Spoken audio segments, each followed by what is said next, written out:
My guest today is Max Lynch. Max, how are you? Good, how are you? I'm doing great. You are the creator of Ionic, is that correct? Yep. What is Ionic? Ionic is like an open source framework for building mobile apps with the web stack. So we give you components, we give you tools and services to actually build apps using like normal web development technology, and then they run and scale up on the App Store. Okay. And these apps will run on what kind of devices? Right now we target pretty much only iOS and Android. So Okay. recent Androids, recent iOS phones, and we are expanding to Windows Phone here soon. Okay. I work for Microsoft. I don't know if you know that. No pressure. We love Windows Phone. No, no pressure. I know as long as you're on your roadmap, that's good. I saw your keynote here, and I saw that it was an interesting road to Ionic. You had a couple of other projects that you worked on that kind of evolved into this whole framework. Yep.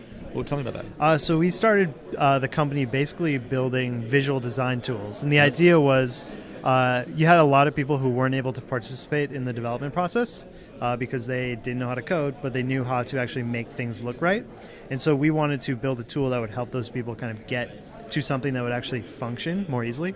And so we started looking at frameworks that people were using that needed tools, and jQuery Mobile was like the most obvious one. So that's a good tool. Yeah, so we built a tool set, I should say. Yeah, so we built a drag and drop tool for that. Okay. And then we kind of did the same thing for Twitter Bootstrap. So they were both kind of two sides of the same coin. Right. And we grew the company, we bootstrapped it, and got to the point where we were having a little bit of a hard time scaling the actual like revenue of the product, given that it had kind of high churn because it was only really useful in the prototyping phase, so people didn't need it long term, which made it a little bit hard to build like the business that we wanted to build.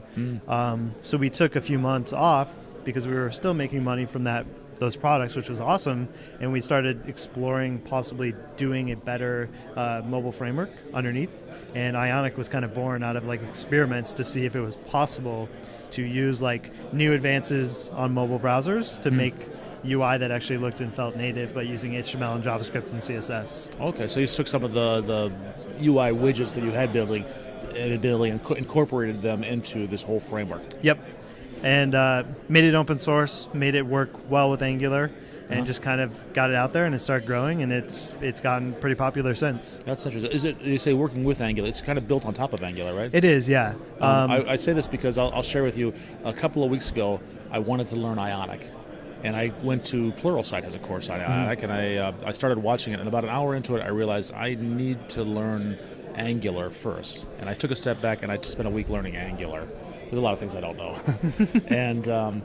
and then I went back, and it helped me a lot. Yeah. Is that a necessary first step? Can you learn Ionic without Angular? Or You can, and we have a lot of people come in that use Ionic and don't know Angular, and then learn Angular through Ionic. Oh, I see. So it's actually a really good vessel for learning the framework because it's very practical. Like you're building real apps. Okay. And like they're simple, like they don't need to do a lot to start. So you see. can kind of.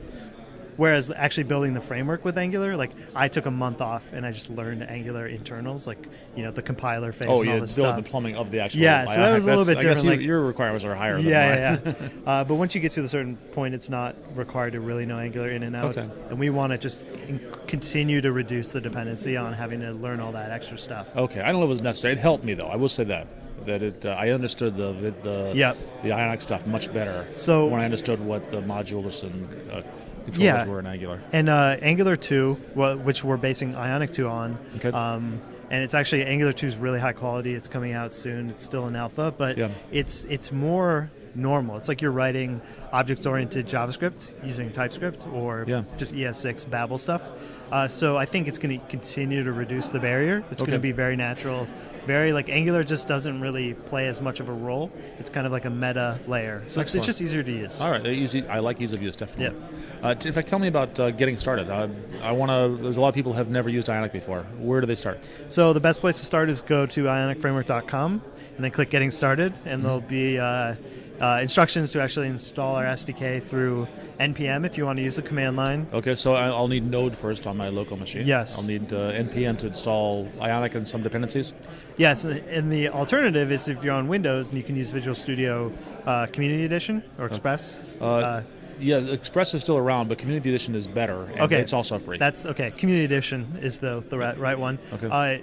And that supports plugins, too. Yeah, that has full Apache tools for Cordova support, so it'll install all the dependencies for you, including Node, including Cordova. So it's a great way to get started. Definitely recommend it on Windows. All right, I will try that definitely. I'm curious about this is open source, but you're building a business around it. Tell me a little about that. How does that work? Yeah, so it started out just as a side project for us, and it was, hey, let's try to build this. Let's see where it goes. Let's make it open source. Let's put our company behind something that's popular but free. But we didn't really want to build a business on it. And it got to the point where we realized okay, if this thing got really, really popular, what could we do? Could we build a business on that? And we felt like we could. And so we kind of shifted a little bit and said, all right, let's focus 100% on Ionic. And we raised some money to kind of just focus on it. And then the company totally just changed trajectory after that. Well, so the software itself is free. The Ionic framework is free. What is your revenue model? So to be honest, we're a little bit early on that. Our goal right now is just to get everyone using Ionic. Okay. And that's really the only mandate that we have. We just want to get it out there, get everyone using it, as many people as possible. And we're starting to offer these back-end services to help web developers build apps and scale them up. Oh, and then they'll sell those. Yeah, and so because we realized people who were building hybrid apps, they would have a hard time finding services like analytics, A/B testing, push notifications that were targeted at the hybrid app environment instead of just native. A lot of companies just assumed, oh, you're going to build with Objective-C, you're going to build with Java, and they kind of neglected the hybrid environment. Yeah, which is growing a lot. Which is growing. And I think some of that was just taboo. It was poor performance for so long that had a negative aspect to it. And that's not true anymore. And it's just not true anymore. So we kind of want to be the champions of that industry. Okay. So your goal right now is Ionic adoption. How's that going? It's going really well. We just passed a big milestone. We've had over 1 million apps built with the SDK. Wow. So a lot of people are using it. How do you know how many apps were built? So we can kind of see when people are actually creating projects and things like that. Like in GitHub? Yeah. Okay. So we do know that. We don't know how many of them are actually shipped to the App Store. It's harder.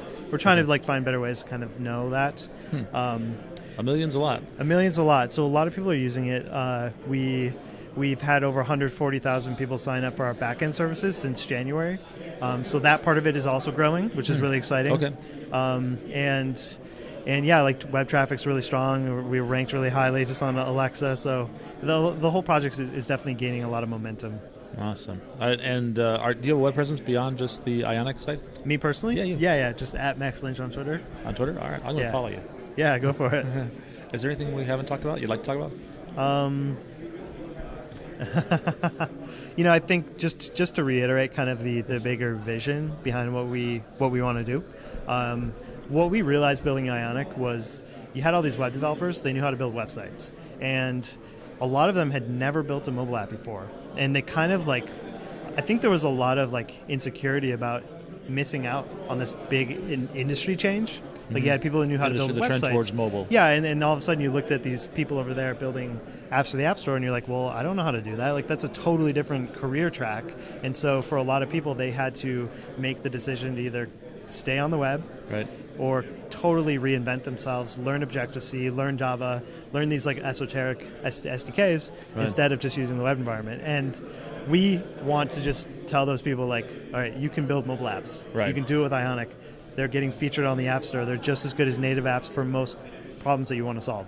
Not for everything, but there's always the... I love that. You're lowering the barrier to entry into this. So I think that's really what we're trying to do. That's awesome. Max, thank you so much. Thank you.